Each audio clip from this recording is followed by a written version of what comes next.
call to order for the regular meeting of the Wyoming Board of Education. May I have a roll? Mrs. Parker. Here. Mrs. Goldmeyer. Here. Mr. Thomas. Here. Mrs. G. Here. Mrs. Aller. Here. There is no recognition of the public this evening, so we'll go to the pledge of allegiance. I pledge allegiance to the flag of the United States of America and to the republic for which it stands, one nation, under God, indivisible, with liberty and justice for all.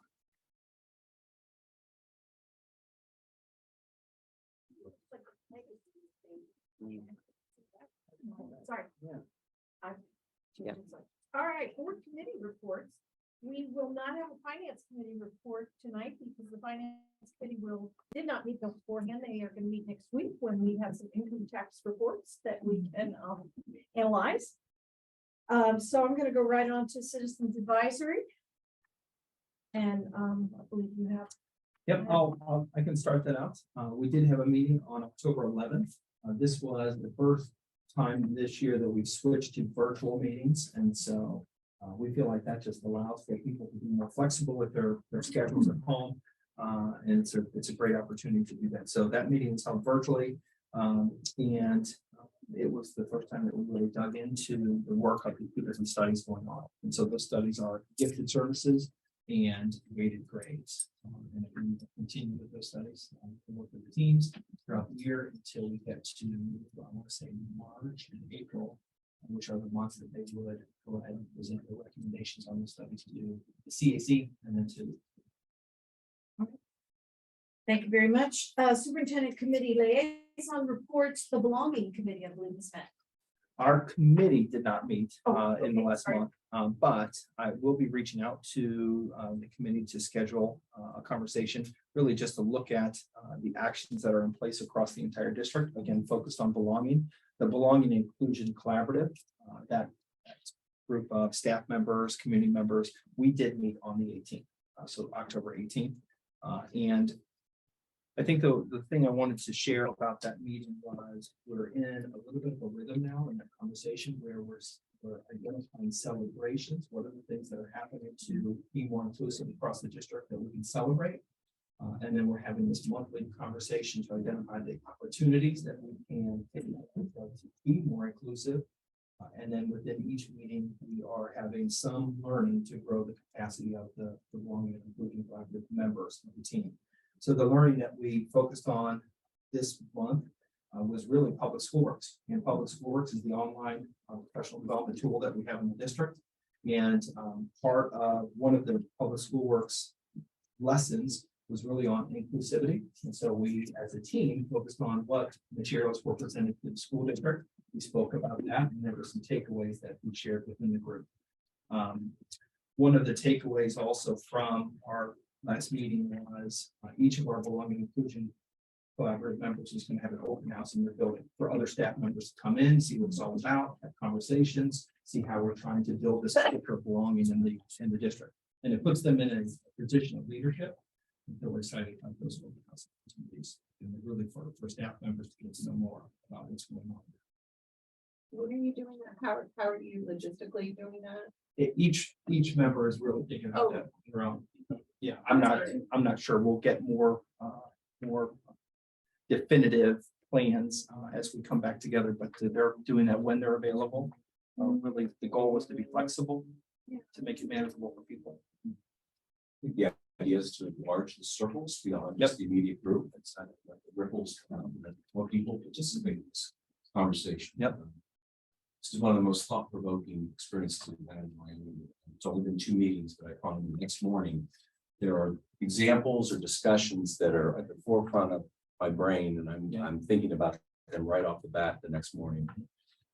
And I like a little bit of this shift, at least at this point, to what are the simple things you can do on a daily basis in your classroom, in the hallways, what have you. So that feels very like something that can be tackled. Right. And the other idea we want to present is it doesn't have to come from a district initiative. Change doesn't have to come from the big committee itself. it can happen anywhere. And so we're really trying to let everybody know what it's all about. And it's really just living through the lens of the strategic plan. So let's identify those small opportunities to grow and across the entire district. It's that whole idea of a money bridge shift. Well, and I think what the big does in the strategic plan, the board says this is important. And everybody, but then there's flexibility for people to move in ways that make their classrooms more inclusive and culturally responsive, all that. Create a little fires everywhere approach, doesn't hold someone back if they have a thought or an idea that they want to implement. But it also creates a space in that room that we begin to spread around what's happening there. And there's not so much in corporations, we talk about as a healthy competition, right? Your organization's doing some things that others weren't about. Ooh, what's happening over there? People begin to inquire and want that experience to be happening, in other spaces. And so it isn't just citing that issues, this isn't happening. We're showing where things are happening and expanding the benefit or expanding the impact. So, And I think it's much easier to do when you've had that from the top, say this is important. yeah. And Copy I've experienced the- with it. People have walked in a little bit, sat with some thoughts, had some inspirations and considered some things, tried some things that may not have worked perfectly and continue trying. So we've far enough into it that people are getting a chance to have some courage and that cover and support. I think we're in a good space. So I want to just keep banning that, supporting them. Are there opportunities for students yet to sort of be involved in some of that? Yeah, that came up at our first meeting, and I think we need to circle back to that. I think it's a good time to bring in student voice with the way that the work is being done now is very different. I think there could be a great opportunity for that. But I didn't say that there's a definitive plan for that, but important to get back to. All right, thank you. Community engagement, there's a lot. Who would like to? Last night was amazing. Wyoming Foundation, Distinguished Alumnus Award going to E. Blackritz. Just a wonderful event all the way around. Big shout out to Brenda Beeson Blunt and Alex Guest and Kristen Holland. People I've met at the meeting or before, and their organization of the whole moment. I'm sure there were many others that were involved in that, but certainly a wonderful event.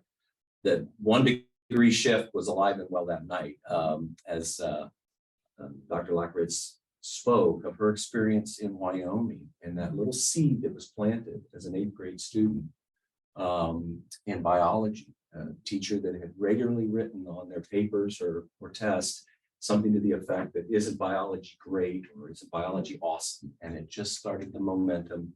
And then an opportunity to travel with the high school group to Kenya was offered as an 8th grader, and there it goes. I mean, and one example of 1 degree, there it is. And now how wide is that angle? It's been wonderful, but it was a great event. And then this morning she talked to the kids and equally as good. She's a scientist. She talked about how her path has never been straight. Sometimes they figure it out and sometimes they don't. You have to go right back and figure it out again. She's been involved with HIV, with the Zika virus, with COVID, with malaria. The Indian, I'm not gonna say it right, but the Indian Health Services Bureau, she was a leader there. And she spent time in Africa. And with the World Health in Geneva and with CDC in Atlanta. So It's amazing. Incredible to see on their own Wyoming. yeah. I learned a few things last night. I did not know we've been doing this award for so long. And I thought back to my own high school, public school. I'm like, wow, I'm pretty sure this is not on the radar of my public high school. And it's phenomenal. I didn't realize it was that far either. Something like 50 years, right? I think it was at 2002, I believe, but he was charting people who had graduated in the fifties, the forties and the fifties. So I believe that we've had 20 years of it, Okay. but they represent, yeah. That's good. All right, let's go. Not as earth-shattering, but still good. When you see what their accomplishments are, it is. Yeah. You know, I was love. telling Tim, a lot of her conversation, it's like it took that attributes of a learner and she talked about empathy, she talked about resilience, I mean, it was like, oh. She's pushing us. That's And those are the things that were really critical after school and during schooling, but even more so after. Right, Susie, what- the way that she defined research too, just like you search and then you research and then you research. I mean, I just thought that was. I mean, Steve's obvious when you say it. Mhm. Well, she talked about how it's science, you think you've got it, you do all the research and then turns out, nope. You went down the barrel, you have to do it again. That was great, okay, then there is the fact that this board with hamburger said.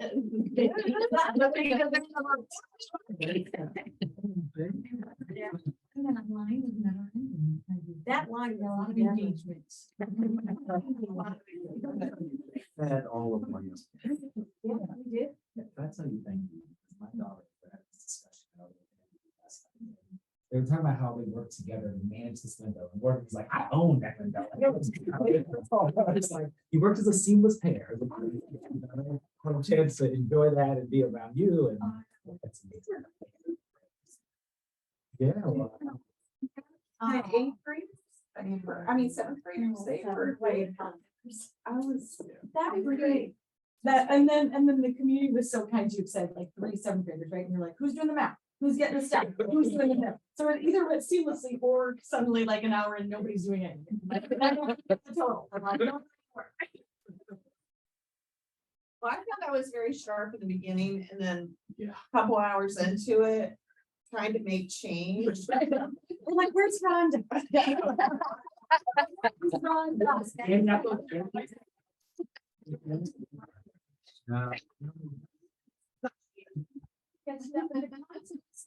Gosh, it feels sharp. Okay, that's why I have to keep going more than 2 weeks, I guess. Yeah, terrific concerts. Or thank you for sending snippets, because the ones that maybe we didn't get to go through, like that Springs, but didn't get to see flyers, so to see that was awesome. And sports, high Mhm. school sports especially, that has gone on to the championship rounds, that's great. The girls' game on Saturday was, we're sorry, but they played hard. And it was Great season. soccer, girls soccer. And it was a 2-1, I mean, Right. they were blown out Good by game. teams. They played hard, And tonight is boys soccer and yeah, we're all missing those. Okay. Yeah, so- that's sharp. Lots of. All right, the facilities committee is about to meet, but has not, is that correct? Right, right. And with a focus on, this is our first primary facilities committee that we all together to really dig into the discussion about the future of primary. And that'd be great. And thank you for the shared task for the ones that. Keep reporting to each other. So we can- I think that's good. Planning and goal setting did not meet, and policy review committee did meet, but it's coming later, so we'll keep moving on that one. Student achievement. I do not have an update from student achievement. We do have a district leadership team meeting coming up in December. Connected to that work though, we did receive value added or progress reports from the Ohio Department of Education. And again, those are connected to state testing where individual teachers get reports, and that's part of the discussion that will come in November 28th, Professional Development Day. We set that day up to really focus in on how do we look at data to understand student strengths, weaknesses, and how to move every student forward and think about student growth. So that's connected to the work of student achievement for sure. Okay.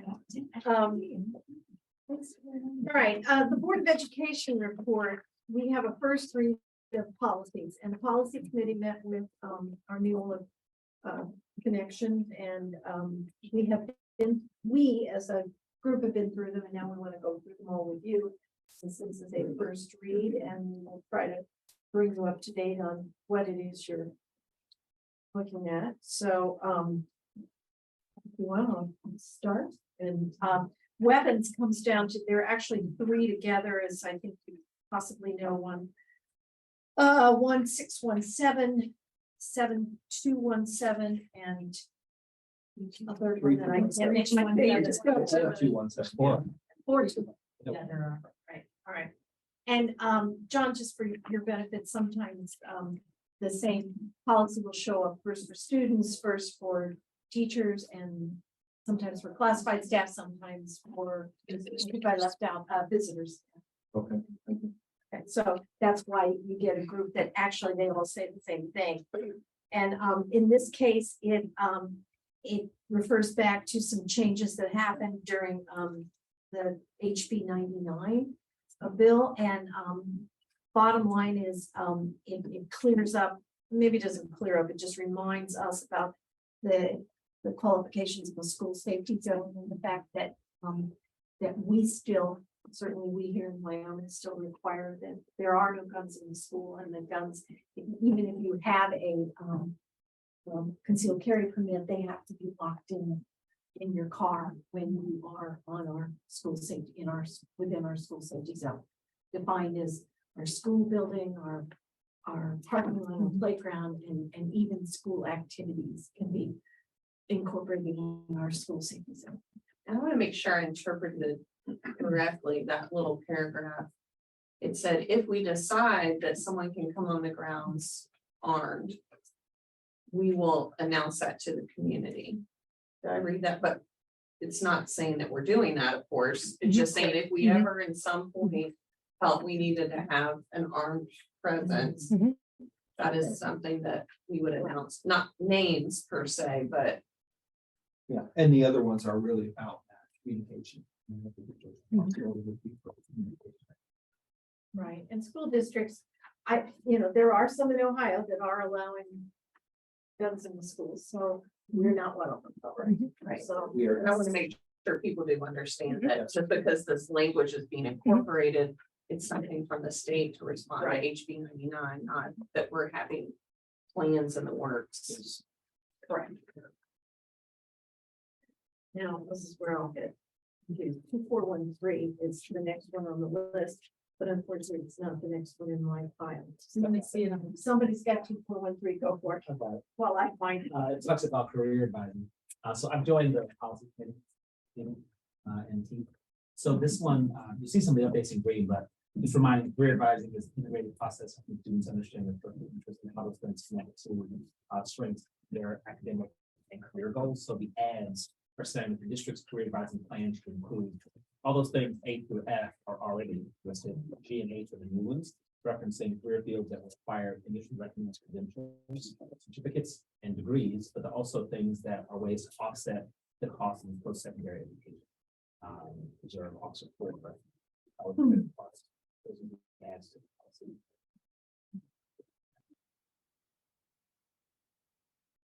Okay, the next one is 2430, district sponsored clubs and activities, and the change here comes. It's really this one connects itself to SB 181, and it talks about clothing or anything. If you look on the second, no student will be limited from wearing religious apparel while participating in interscholastic or non-interscholastic extracurricular activities. So I knew I had to read that. So bottom line is, you can't, we as leaders, we can't choose what a child wears if it's some kind of religious. The next policy on interscholastic athletics changes are primarily the same. So the different state fees are the students, the more specific. It's simply the same. It's created by the Carol. There's no one.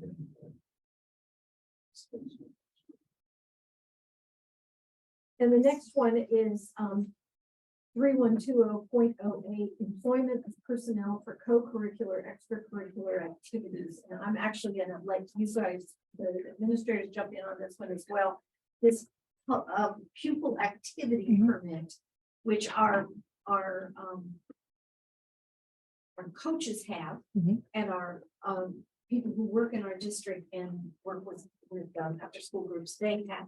But now it's being extended so that our volunteers and extracurricular people who are not our employees must hold that way. That's correct. Correct. We actually continued this conversation in our morning meeting. So basically, in the past, the language around the people activity permit was around things of physical nature or activities that had an extended nature, so often sports. Now the current policy reads that that would be applicable to anyone in an extracurricular role, whether that's a club advisor, an athletic coach, or any type of supervisor in those roles. So we are actually not going to vote on this policy today. We're going to pull this policy and look at it in the spring update when we do supplementals, because we will probably be revising our process to adopt this new language, but we want to do that at the turn of into a new school year rather than mid-cycle. So we're going to pull this and vote. Probably stay in the first read and then we'll pull it from the.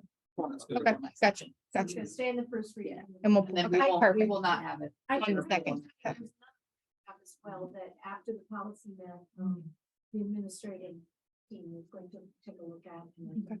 so actually it'll tell us about. So we'll do I'll make a note of that. We'll do the first read, yes. So this is a first read, possibly pulled. Okay. It's difficult with the timing. We have folks who are already Mhm. mid-school year, either with a permit or without a permit. Right. It's be very difficult to administer, so it makes a little more sense for us to do this in the spring and then make it applicable for the next school year. And as it was described to me, it is a lengthy Mhm. process. correct? It is. To Mhm. put it all A little together. bit more extra steps to Does it. it cost them more? It does. And it is more than a, kind of the current licensure that they fall under, not a dramatic increase, but there is an increase. So because of the time and effort involved and then the extra pay increase, we thought it would be good to start a new school year of 23-24 rather than that mid-cycle. Something from the state level. Yeah. It's the licensure certificate piece. It makes it consistent in all districts. I guess that's important.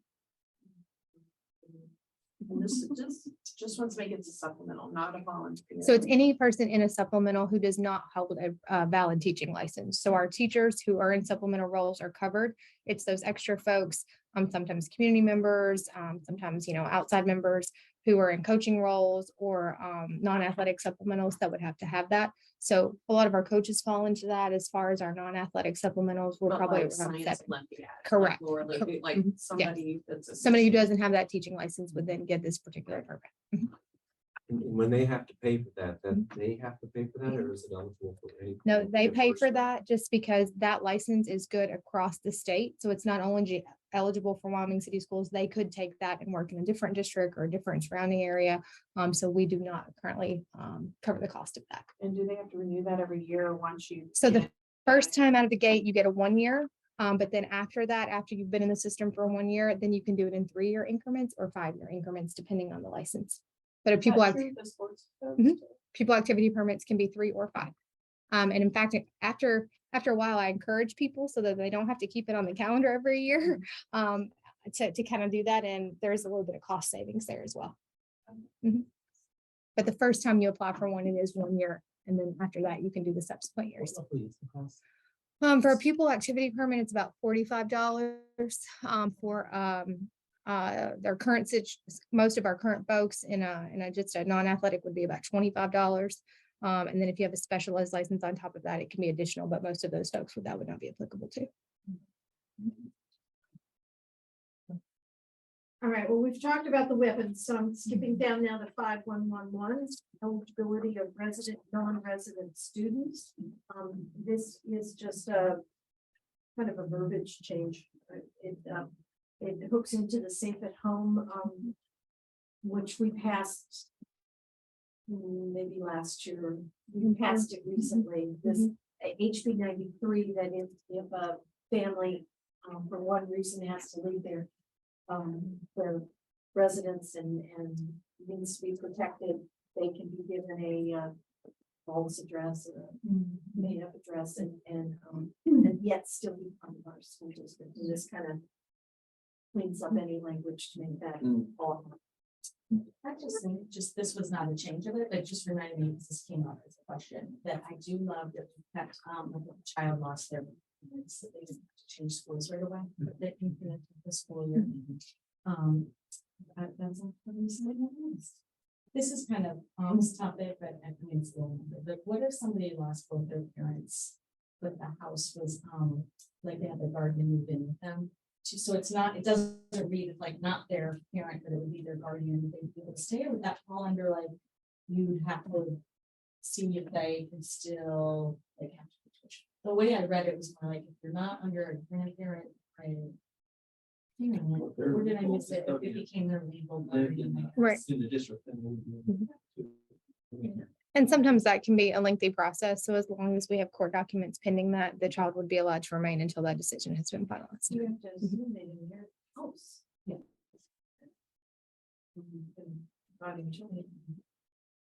I just looked it up. We did this January 24th, 22, or, yeah, 22, so we really did do this recently.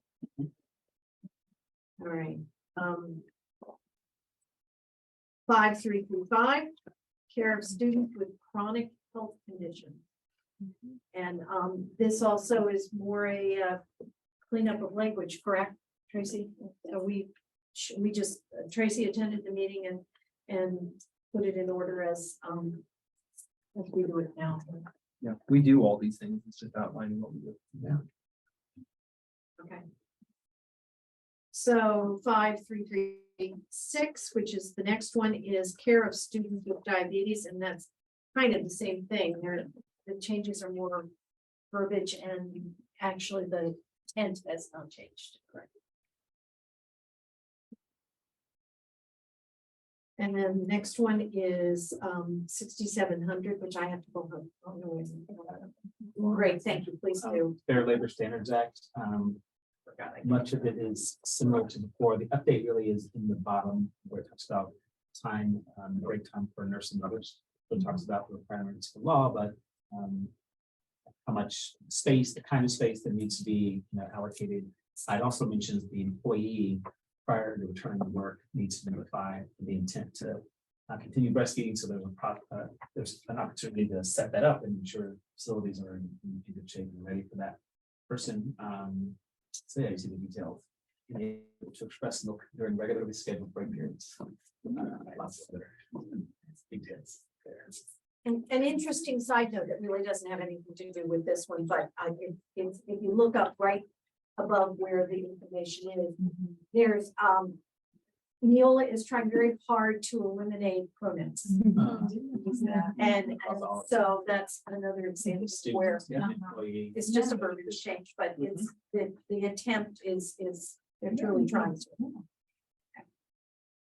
So then the next one after that is Facility security. facility security, correct, 7440. This one was kind of interesting to me just because it was one of those, I wouldn't have thought of this, but I guess that if you in a school building have the Metal metal detectors, thank you, and you're carrying vaping equipment, then it'll set off the. So not that we have metal detectors, not that we have any plans to put metal detectors in. Nevertheless, there are schools in Ohio that do this, so Neola has offered this to us. Suggested we do it, and basically there's that one line added in about and or unauthorized objects.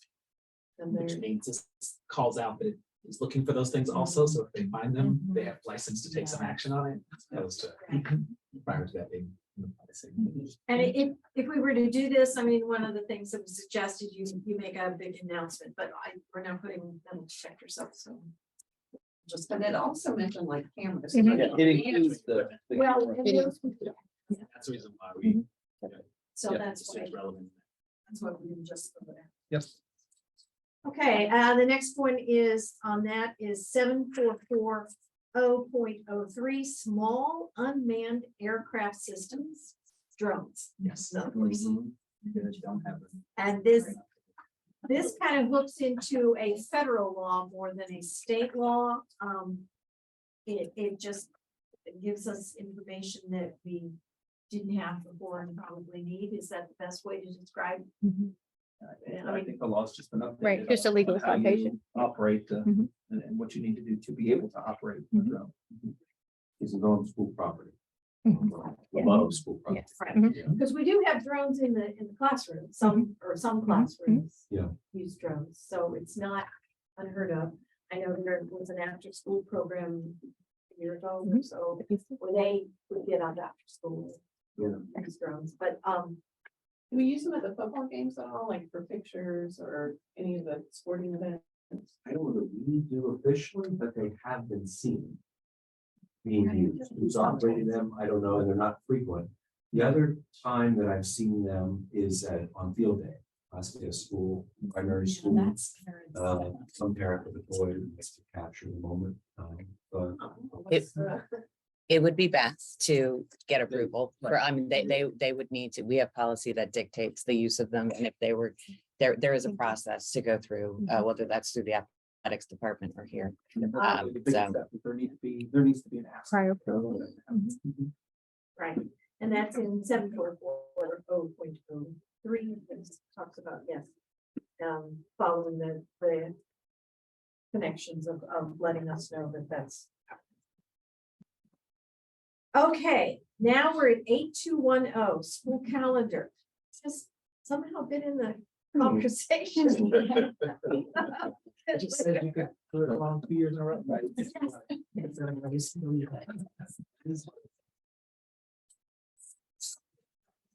Like, We do. weird coincidence. Well, it was a weird coincidence if it just happened, but here it is, and basically, that we can have put our calendar out 2 years at a time. Which is what we do. Well, Now, we there- do it 2 years in advance. Right. Now 2 years at a time, yeah. Now, do you want to talk about the blizzard bags? Because we don't actually use those, so, but there's some option down there at the end that allows you to, distribute blizzard bags. And the board has to approve the ability to do that by August 1st of each school year. Right. Which I guess there are some school districts that when they're closed, They have a plan in place for that to happen, they yeah. have their blizzard bags. And some have identified professional learning days where that happens regardless of weather. It's just, Right. it's just set up. And which is interesting, you just told me about that. There's a local school district. that Mhm. Even when they're on professional days. the They kids have- it. Mhm. Right. That might be a neat way to add another professional day if at some point. Depends on. If needed. Independent. Yeah, Is that independent? I don't know, the blizzard bag kind of, Well, we would have pandemic bags. We just, right? I'm afraid we ever having more of those, but. There are no more blizzards. Well, We've been thinking about this. According to Dr. Lackwitz today, you're gonna have more of those. True, yes, that's a good point. She said the talk she would have given 5 years ago when she was first asked to be on distinguished alumna would have been incredibly different from the one she gave today, because she would have talked about what an epidemic is. But yeah, you all know. All right, 8320 is about personnel files. This brought in the safe at home language that you saw earlier, and I believe that's the only change. Mhm. Okay, and the same with 8330, which is student files. The last one was personnel files, it's the student files. Just updating the safe at home language. 8600, transportation. This is Rhonda's favorite. We had talked about some of these and actually put some of this in place because there was a law change. Oh, But this some is of the those- one you also talked about. Put some of this in place to practice at the beginning of the school year. Yeah. So really just our policies doing a little catch up with the changes in law, and we had already modified our practice. And then the one thing that was brought up in particular here is that once you have that policy in place, you aren't supposed to change it in the middle of the year. For example, school districts fail levies, if you fail a levy, you can't say it's effective January 1st, we're gonna go to statement. You can't make that change in the middle of the school year. You have to wait till the following school year. All right, so unless anyone has a question, the next thing is to approve the board vegetation reports. I have a motion to do so.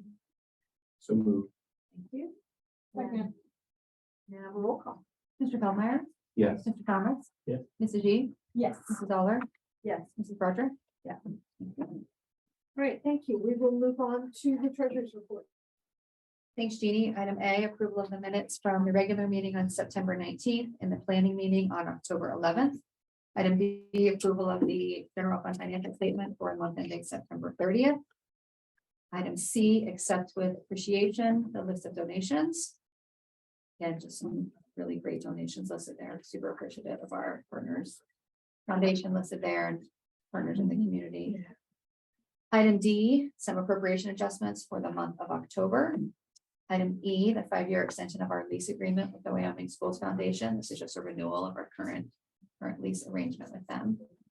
Item F is resolution authorizing issuance of not to exceed 4.9 million in general obligation unlimited tax refunding bond anticipation notes.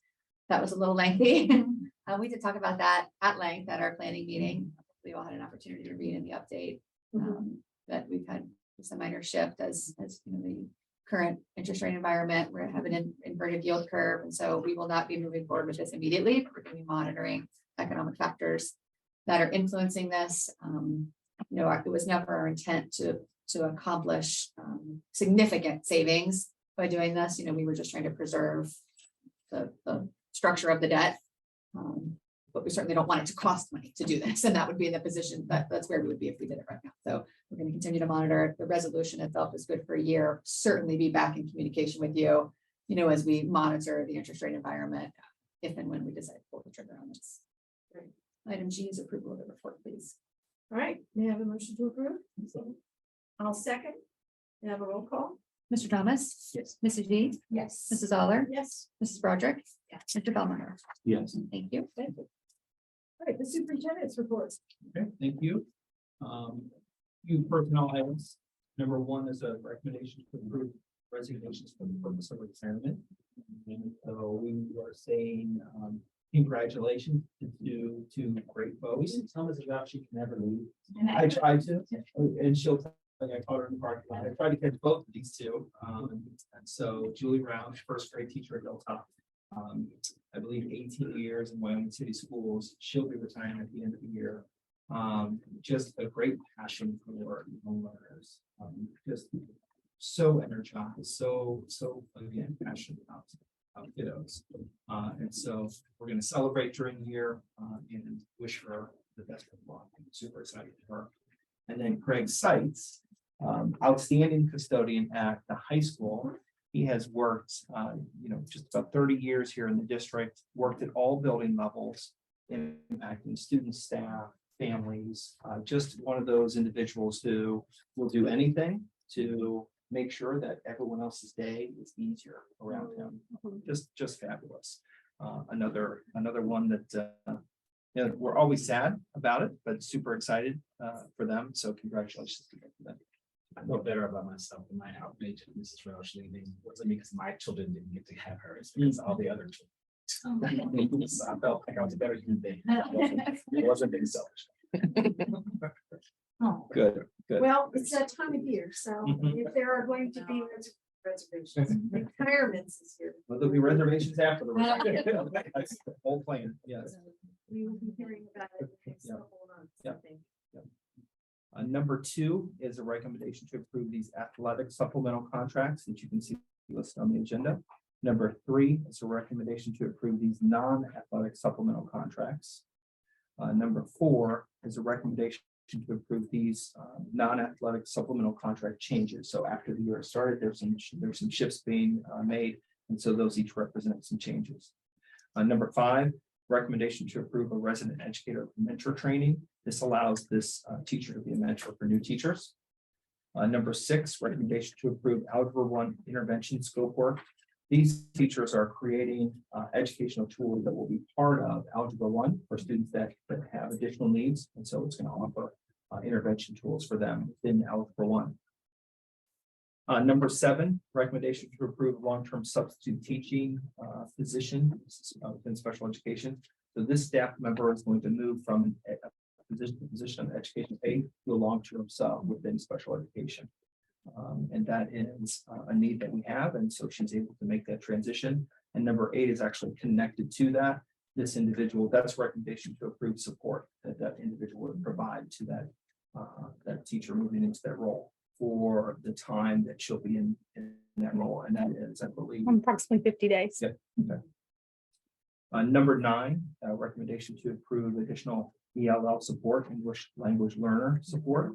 And we see a need to support students more. And so what this you'll see is this is additional support 4 hours a week for 10 weeks. And it's really to help support those students and the teachers who are supporting those students, just to make sure that they're prepared and help students make that transition.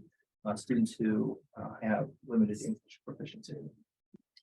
Number 10, recommendation to approve these 3 teachers that you see here for letters training stipend. It's specialized literacy training. And again, it goes along with all the literacy work that's happening at the primary schools.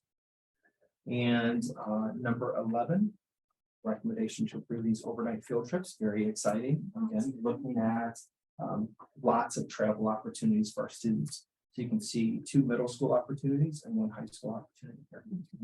I'm still working on the predicting February. The forecast looks good.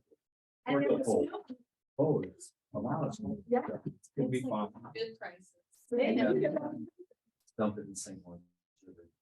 About their day. Yeah, it might be chilly. Yeah, it might be, but that's okay. Dress warm. Yes.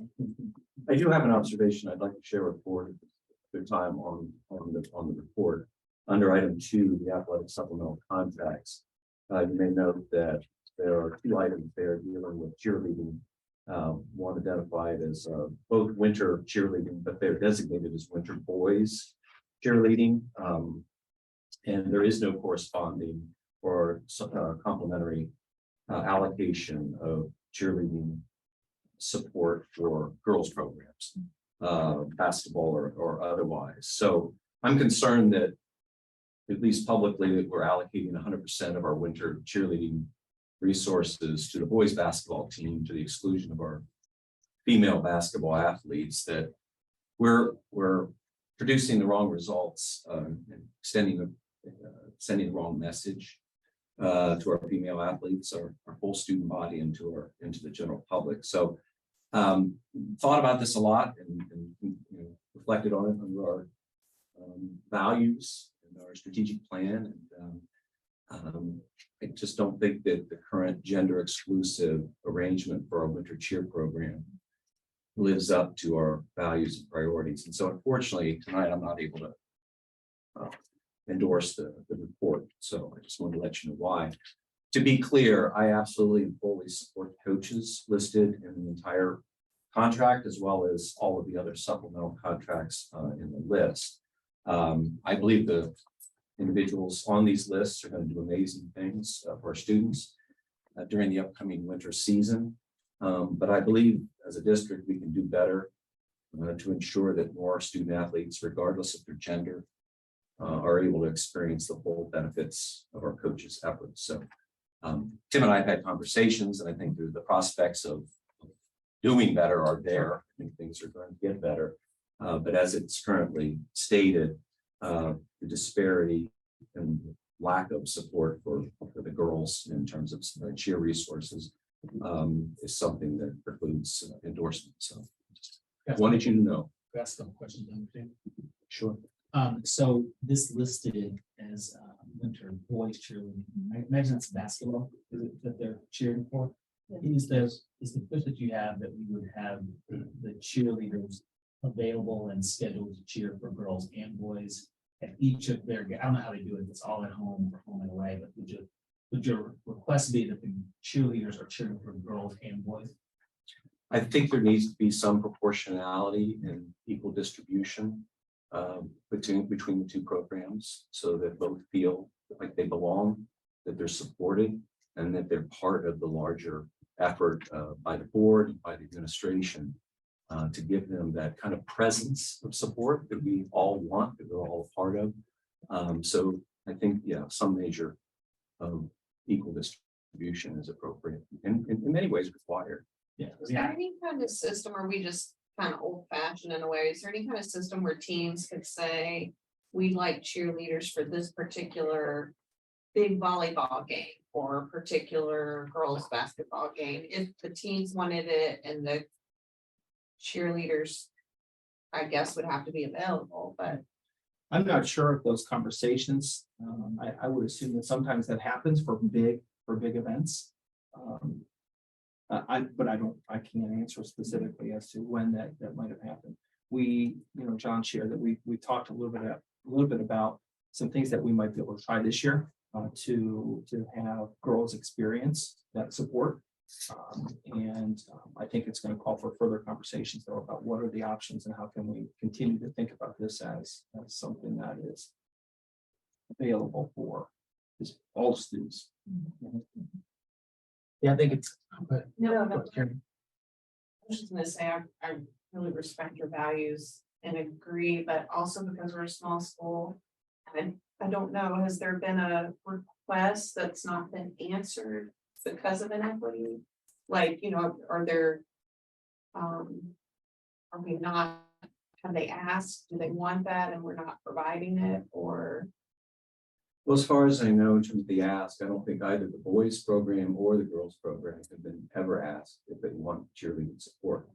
But then secondly, I think our obligation to, as a board, as a district, to evenly, equitably distribute services to our students, regardless of kind of a opinion poll or preference. But to answer your question, I don't think either program has been asked. I see what you're saying. Your belief is that it's more about the cheering for all versus just boys. Sure. Yes, well, it's the winter cheer program, as I understand it, is listed as a sport for winter, along with all of the other sports. And so for those other programs, the schedule is assigned to those teams by the administration. They tell them who they're playing when. And so with the cheer program, that type of ability to assign games and times and things of that nature could be there and consistent with the other athletic teams during that time, but they seem to be the outlier in that they only cheer for the boys basketball program. So it's an issue that's been around for some time, which is why this were the first time it had come up or things of that nature. I think would be an opportunity for some change, but it's been on the radar of the administration for some time, and almost 3 years now. And so now that it's kind of in black and white, if you will, in terms of the accounting here, I think it's needs to be publicly recognized as an issue. But I'm going back to Ilia's, your comment is in terms of girls basketball. We're not talking about wrestling or swimming or any of the fall sports. Right. So Spring, yeah. not to get into a full Title IX discussion, but with these parallel programs, and we have a lot of them. Obviously, we have the soccer, we have baseball and softball, lacrosse, so the list goes on and on. That's where you get into comparative assessment in terms of, are we providing equal resources to both of the sides of that parallel sports program? And so, yes, to answer your question, it is specific to the basketball, because that's the only sport historically we've provided cheer services to, or cheer support, I should say. And so I believe it would be targeted or individually focused on the basketball. So I see multiple levels. I have daughters, both play basketball, and so it's relevant to me. And from an inclusion angle, I think the question is how are we doing that, and how is it equitable? I have questions about cheerleading much bigger than a picture for everyone or anyone, or why we have cheerleaders these days, but that's a totally separate discussion. It's not that I don't value it. I find it ironically interesting. I don't know if boys are sort of eligible to be cheerleaders, or the way we do cheering sort of incorporates some of those things. If that's the case, then great and wonderful, which is great. My older daughter actually told me that they had conversations when she was in 8th grade about having the cheerleaders cheer for them. And many of the kids on the team felt like it was just strange or weird, partially because in their head, they're like, we're girls, and there's girls cheering. Like, that's not the way it works. It's just weird, you know? And so I wouldn't state that to say this push or this idea isn't important and that we shouldn't do it, because initially it's like, well, that is weird. But I can at the same time remember a year later when they were playing Indian Hill, like in the gym here, like up a point, down a point, or whatever, that would have been a point where they were like, wow, it would be great, you know, to have the full force of, you know, the cheerleaders and all the efforts to support us and trying to do something we hadn't done in X number of years. So I do think it's important for us to have a conversation. This is why I was asking the questions. I didn't know the detail on the sport piece and their schedule being given. But the question I was asking was, is the fix for us to say the schedule that you have as cheerleaders is including these games for boys and these games for girls? And it's as simple as that. And the pay that we associate here is the same as it is, or what the fix is. And the question I'm trying to figure out I was asking you the question, what would the solution look like different than what we're doing right now, so that that's a conversation we can start and we can have and move toward in a way that's constructive and does incorporate some of these perspectives, including those people on the court. So. Another piece that I don't know if you want to speak to the other supplementals that are there is the possibility of fulfilling a girls cheerleading supplemental coach position, which we have. And so I think that opens up a bigger conversation. How do we make sure that we're marketing that and seeing if there's an opportunity there that other people might want to participate in, which would also be an answer to this question. Have they talked about splitting games? So 2 years ago, the counterpart supplemental was made for winter girls cheerleading. So what you see on the paper of high school winter boys cheerleading head coach and high school winter boys cheerleading assistant coach, 2 years ago, we created supplementals for winter girls cheerleading. So there is a counterpart for that. And we started, so that job was posted just like all of these other positions. There was no interest in the coaching position for either of those in those 2 years' time. I can also speak to that at least the year before last. I can't go into detail last year just because I haven't asked. But the year before that, it was advertised to students, and there was also not interest with student interest for a girls cheerleading squad. So I just want us to be on the books of supplementals. There are girls cheerleading opportunities for a supervisor, both the head coach and an assistant. They've just never been picked up or shown interest by somebody to take those supplementals. And at least 2 years ago, when it was advertised to students for a cheer opportunity for girls, that was not picked up either. Again, I can't speak for last year without speaking more to Jeff King. So that's kind of currently where we stand as far as interest. Doesn't mean we can't promote better or, talk to student or get student like, I'm voice. seeing opposite, and I'm not that familiar with cheerleading and the basketball games, how important that they're at every boys game.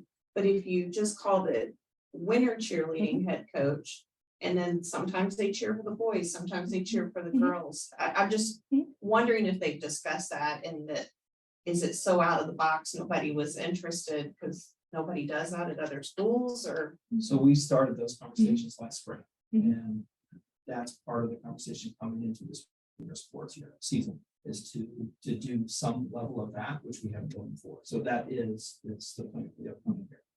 So there will be certain games that the cheerleaders, girls games that the cheerleaders do go and cheer for, like big games, maybe like an Indian Hill game or Madeira, Marymount, something like that, that we can get scheduled and coordinated with the team. So there will be some opportunities where our current, what we have labeled as boys cheerleaders will go and cheer for some girls games as well, just to see, to have that experience, to talk about that, to get student voice about how we might expand that or what that might look like. That's not an issue. Why do we have to call it boys cheerleading?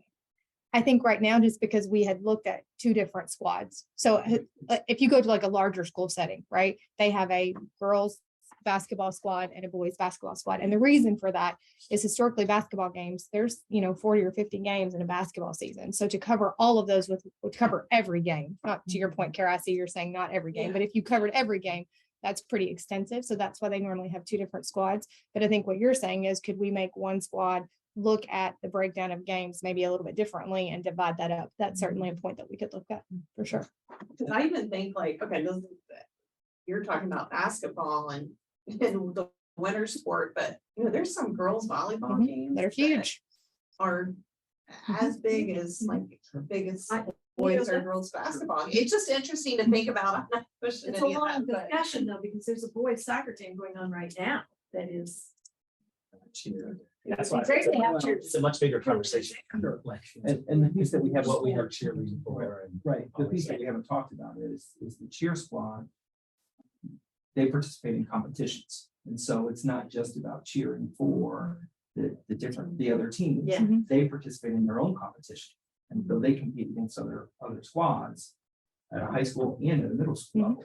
And so that's a whole other piece of their school, the outcome of their work. The only thing, the last thing I'll share is that as I read over the strategic plans, read over our values, we, not me, owning it and always learning the priorities that followed therefrom, kind of the calls to action, be courageous and curious, and open to new things. And that when we do equity, when we do belonging, it's a results focused business. If we're creating policies or procedures that don't yield any tangible benefits to our students, making them actually be more involved, more included, more represented, we're not really doing equity. We're not really doing inclusiveness. We're not really doing belonging. It's the focus ought to be on the student's perspective and whether we're producing equitable results. It's a tangible focus, not on the procedure, but on the fruit that it bears or doesn't bear. And so that's my only suggestion, that we focus on the end result of whatever it is that we might come up with and whether it actually generates material change. I strongly agree with that point. I think there's a potential conflict in the few things that you said, not that you're conflicted. But I think the results is important. We're talking about results that we need to measure on, not how we feel about how it's going and those kind of things. I think we talk about the student perspective. If you were to ask them, I don't think most of the students would say they want cheerleading right now. And they wouldn't say bring that on just because I believe that would be some of the response, because it's a strange, unusual. There would be a number of reasons why they'd say no thanks. Similar to how I understand they had that discussion at middle school. I believe though that this approach that we're taking to have cheerleaders show up at the games and do the thing is the right way to move beyond that initial discomfort, because I don't think somebody's going to ask for it. I don't think the girls, if you ask 15 or 20 who are going to play girls basketball across JV and varsity, I don't think more than half of them would say, yes, I want to make sure we have cheerleaders at every game. But having them show up, they will be cheered for and they will have that experience. And so they'll get over the discomfort and they'll find the value of it. I think that's the way we're going to get maybe to a goal that has, we have a winter cheerleading squad and they have a certain number of games they can cheer. And so there's a certain number of games they cheer for the girls and the boys, and that's progression. I think that's better than where we are today, you know, and I don't think getting there with the separate squads will help much. Or if we only go to the student's perspective right now, that they'll say yes to either. So I think we have to help them experience the goodness of this so that they see the value of it and we actually get there. And you said student perspective is critically important. I just think in this question right now, if you ask them, they wouldn't ask for it, even though after it happened, they'd be like, wow, that was better. Especially when you have a separate cheer squad, you think about the mind of a high schooler. Who's gonna sign up when you have a limited number of people who have already said that, you know, unless there's a big contingent of people who didn't make one squad that is more in keeping with tradition or whatever. I mean, I love the idea of having, you know, kind of that incremental, sort of like we were talking about belonging and inclusion, kind of starting with some of these incremental things, because it's really about showing that school spirit. That's what cheerleaders do so well. And, you know, But there's also the fact that the attendance at a boys game is tremendously higher than a girls game. So I think that also plays a role, but it's not It's not Always the case. some of the cheerleaders. In terms of them wanting to be in that space. Yeah. All the people that- We're lumping all games into one big ball, and you've got, for example, JV game where the crowd can be quite sparse, yet there is cheerleading representation on the boys' JV game. And you can think the boys' freshman game, the crowds are really small. So there are times when the girls' crowds are much bigger than, so it's not a universal might makes right kind of thing. It shouldn't be the number of people in the stands I that will drives disagree right. with the might makes right. That's not- No, I didn't mean, but it's not a matter of how many people show up to, as to what we do independently in terms of allocating resources. On the perspective, I thought a point where if you try to have a separate squad, and try to build a separate. Sure, team, yeah. and ask, do you want to sign up for that? You might have some people say, I'm not gonna choose that because it's brand new. There'd be this groundbreaking energy that would be required to go build it. Yeah. That's why I think the approach of having one squad that cheers for boys Right. and girls. Yeah, Is right. probably a better path. absolutely. So I think we've got a good opportunity to try some things out and then reflect, have conversation. And I think in my mind, it's really important to have these conversations before you enter into the planning of the next time it comes around. And not make changes midstream, but let's talk about how those things go this year. And then let's think about what next year looks like and that proactively before even tryouts, before anything is determined. We already identified which games they will cheer for the girls this season, or that's a conversation still happening. I think it's still happening because Jeff is scheduling those basketball games, so we have to work with the league to make sure that they know. And Sorry, I didn't. And Lydia Gray, was she supportive of the idea of the split? Yeah, they've had Because, a conversation. like, on the idea that we're kind of, already moving into getting ready for winter sports, I wouldn't myself, I respect where you're going with this. I don't think I would vote against this line item. But I do see what John is saying and really agree with Ilya and would like to hear more about how that proceeds. I mean, I feel like if we say, do this and, I like the idea of splitting it up, even though I had all those ideas, I really do recognize that's sort of in the weeds, but in terms of a value and kind of thinking about how to support our teams in a way that is equitable, but is also feasible for the kids and something they want. Sure. Or could grow to really appreciate. I would like to hear back about that, for sure. Okay, Healthy discussion, important. all right, thank you.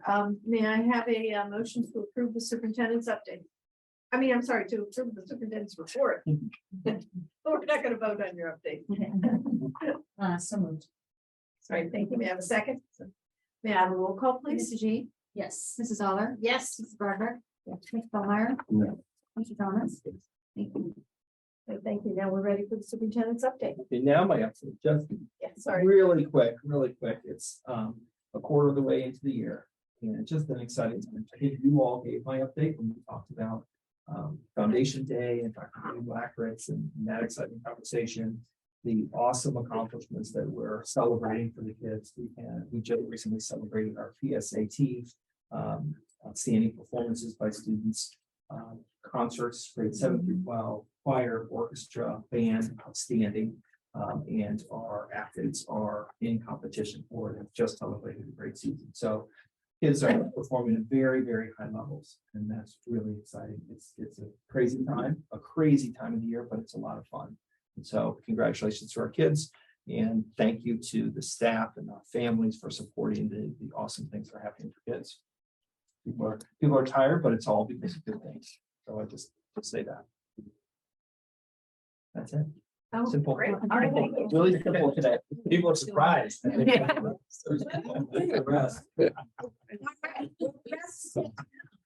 I need a motion to move into executive session. So moved. Have a second? Second. Now roll.